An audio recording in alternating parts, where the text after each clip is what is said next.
is happening, gang? It's your boy Techneex, and we are here today with, I think, the bearer of bad news. I have to go ahead and make this video because a lot of folks are under the impression that Bleach Rebirth of Souls is going to be based off the anime version of Bleach, and being brutally honest, I need to go ahead and kill that stigma right now. I need to go ahead and address it so that way everybody's fully prepped and ready and understand that this game in particular will probably have no more than maximum 35 characters or so. The reason why I say this is you got to look at the remaining weeks that there are in the year. Remember that Sparking Zero gets released in October, and then the 1000-Year Blood War also gets released somewhere around that time.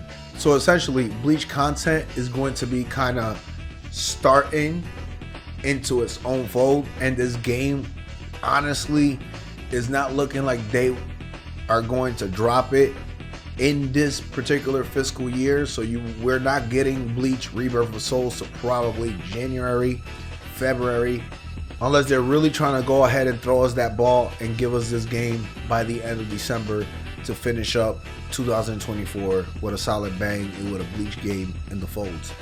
Now, I'm going to go with the first option where we're not getting this game to about January, February, give and take, at the latest February, because of all the information and all the media and everything else that's been given out there. Next weekend, I possibly may be going to Anime NYC to go ahead and check to see if they may have a Bleach Rebirth of Soul panel / demo set up there, and hopefully I could get some kind of footage, some kind of information about that as well. The case is, right now, there's only been about 5 to 6 characters announced, right? Give and take. Those 5 to 6 characters that have been announced have all been from the first part of Bleach, technically. And when I say they're from the first part of Bleach, you got to understand that Bleach itself is divided into 3 parts. It is divided into the Soul Society arc, is divided into the Welcome arc, and then it's divided into the 1000-Year Blood War. Now, why 3 and not 4 and all that is because the Welcome and the Arrancar arc are technically one and the same.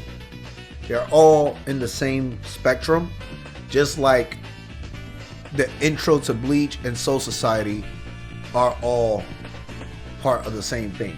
So you have to look at it that way, and those are how the stages are set up. The Substitute Shinigami arc, Soul Society arc, the second stage is Welcome and Arrancar arc. The final stage is, of course, the Fullbring arc and the 1000-Year Blood War. Those kind of flow in together. Those are all the official manga, that is right, manga sources, and the official headway of how the manga edition of Bleach rolled out.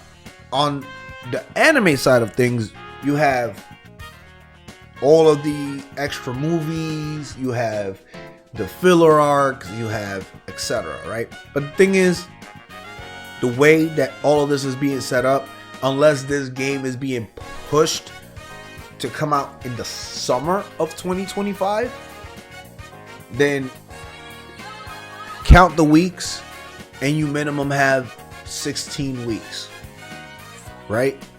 In the minimum of 16 weeks, that means that if they drop a character trailer per week, we're only getting another 16 new characters showcased, right? If you're gonna say one character per week.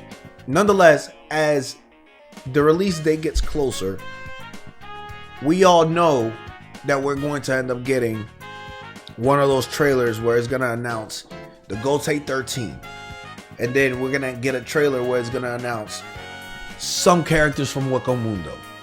And that's how we're gonna get more than just 1 or 2 characters being announced in one particular week or so. So if you go by that average and you go by all the characters that were announced in each arc that were important, because that's key. The key thing is, you cannot consider Bleach Rebirth of Souls the Tenkaichi of Bleach.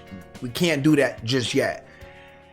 We have to see exactly how they're delivering us with all these characters, because in full spectrum, if you look at all the important characters, the characters that did fight, the characters that weren't one-offed or had some kind of like little gimmick or something like that and didn't really have like a real battle or fighting style or anything like that, then if this game is focusing on that aspect of things, then this game more than likely should not have more in the base roster, just in the base roster, from the Substitution Nagami arc all the way to the Aizen arc.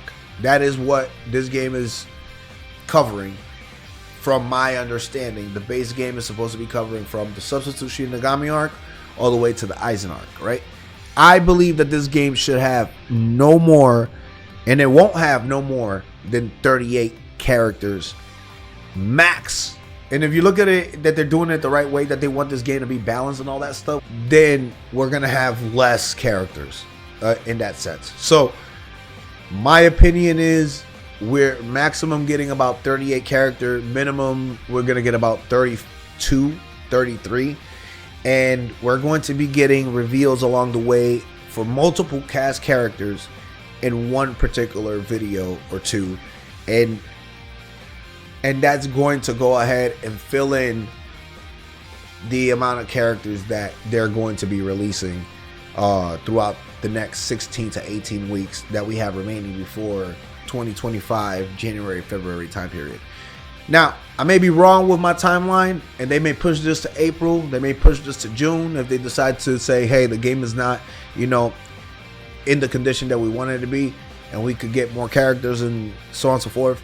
But from the looks of it, from all the stuff that they're doing, from the promotion, Sparking Zero is winding down because the game is around the corner. Bleach Rebirth of Souls is going to wind up and become the biggest thing that everyone is going to be talking about, obviously with Bleach, the 1,000-Year Blood War happening. And then the game is going to drop and people are going to pick up the game wanting to get a taste of the 1,000-Year Blood War. Obviously, with this game not having it, that's probably going to be one, if not some of the DLC characters that will be released and such. That's my take. I think that helps everybody kind of clear up the timeline. This game, unfortunately, is not going to be here with 60 plus characters, 70 characters, things like that, filling up every single character, whether he was comedy, whether he was just a one shot or anything like that. I don't think that that's going to happen. We're not going to get Kanonji. We're not going to get Jidobu. We're not going to get like people that barely had anything to do besides be like an assist or something like that. We're not gonna get that. There's just so much that hasn't even been revealed for the game itself. Like if there is going to be like, you know, a tag team mode or something like that involved in any of this, we don't know. But ultimately, if they have like a tag assist mode where you can, you know, call out characters to help you in the 2v2 battle or whatever, then some characters can end up being assists. Who knows? So those are things to look out for. But ultimately, this is more for the character side of things.